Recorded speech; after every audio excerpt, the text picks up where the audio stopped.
And I don't think that's unusual. No. Yeah. Which is something good to know at the beginning, that mm-hmm.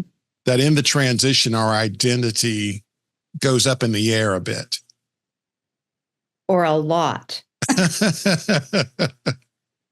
Or a lot. Yeah. So, and go ahead. Go ahead.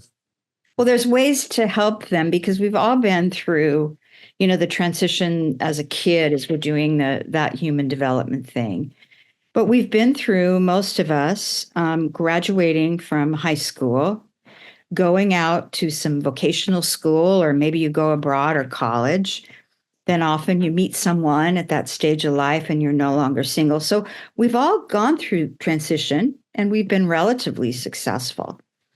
But I think the unknown jungle for older adults is there isn't a ritual for those transitions. And as I say that right now, I think maybe I should probably have a graduation party or something, because there aren't any rituals for when your kids leave home, when your kids, no, with marriage there is. But I know that holding that space is not something we do in American culture.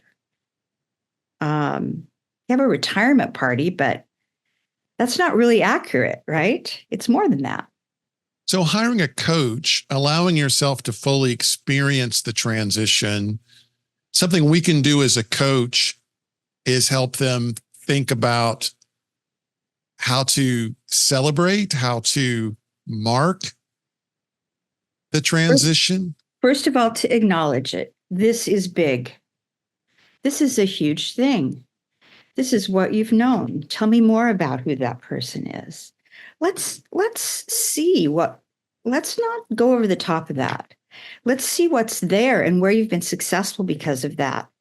And then begin to talk about the change. I think we're a culture in a hurry, even as coaches sometimes.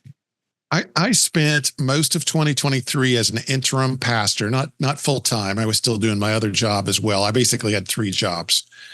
And so for 1 year, I was the interim pastor of a fairly large church, and lots of interaction.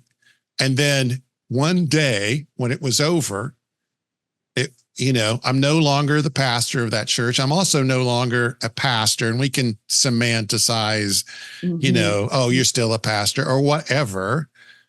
But I needed to take, and God was kind of clear with me, 3 months of just saying no to anything that even smelled like pastor. Yeah. And because, it's so abrupt in that sense too. Absolutely. Yeah. But my identity went up in the air for 3 months. That makes total sense to me. And wonderful that you took 3 months. Most people don't even take 3 days. You just go from this and the change, but not the identity of who am I? How do I identify myself? How do I think about myself?